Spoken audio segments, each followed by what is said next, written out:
Today I'm going to be play testing the Trevor James Raw and Raw XS tenor saxophones. And now it's worth saying that this saxophone has evolved over a number of years within the design headquarters at Trevor James, and it really is considered their flagship model in equal standing to the Raw XS. And it's also been a labour of love for their chief technician, Dave Farley. He's put years of his experience into it, and he's received feedback from many top players, combined all this to give us the result that you can see in front of you here. And I remember doing a video some years back on all the chief signature custom tenors and altos a few years ago now, where they had more of a range of finishes. So we had gold, silver, bronze, I think rose brass. And it was interesting to hear that span of darkness through to brightness as you move through the different models. But there was a very central kind of tonal concept that was present at the time all those years ago. But now, many years later, they've really moved things up a gear with these two chief models, the Raw and the Raw XS. And the main design concept here, unlike most saxes, this Raw instrument is completely untreated. Other than removing manufacturing grime straight after the manufacturing process, it's just simply buffed in this kind of waxy polish that you see here, giving it this lovely kind of emeraldy green, browny mixture. I think it's got a great look to it. And also in recent incarnations of this sax, Dave and his team actually have really kind of trumped up the work that's gone into the action and the mechanism that you see in front of you.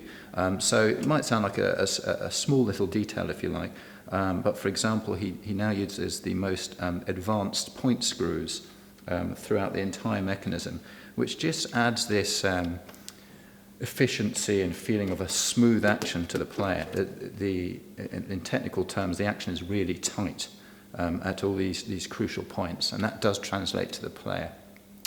More than this, Dave Farley really never rests until he's got the feeling that he's got something really special, and you get the feeling with this sax, and a lot of the R&D that goes into it, having chatted to Dave a lot about this, actually goes into the neck. This is really the business end of the sax. This is where the sound formulates. This is where you feel its special resistance, its kind of tonal characteristics, if you like.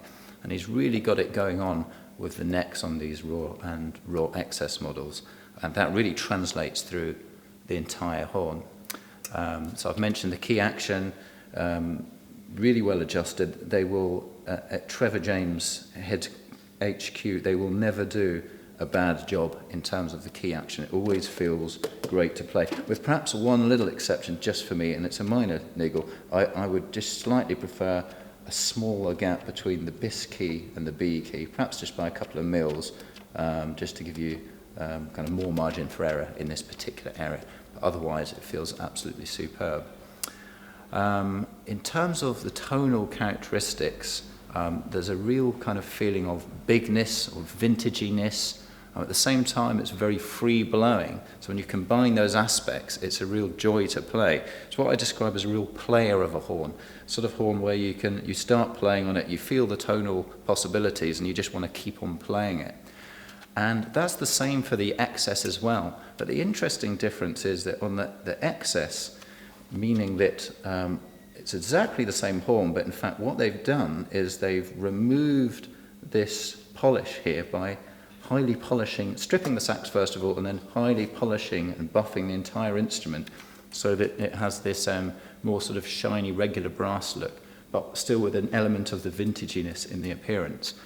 And it's amazing that just that finish change on the Raw XS does have an effect on its playability. It feels much more contemporary and punchy in the way it performs, and it actually pulls the player in that direction. So it's interesting that exactly the same body, you play this one and then you play the XS and it pulls you in that different direction. So I love that aspect, the fact that the same horn can just have that minor change that allows the player to sort of feel like he wants to play in a different way. So I love these horns. I think they're fantastic for the price point as well, well up there with all the other sort of top pro Yamahas and Yanagazawas, if you like. Well worth checking out. Please come down and give them a go.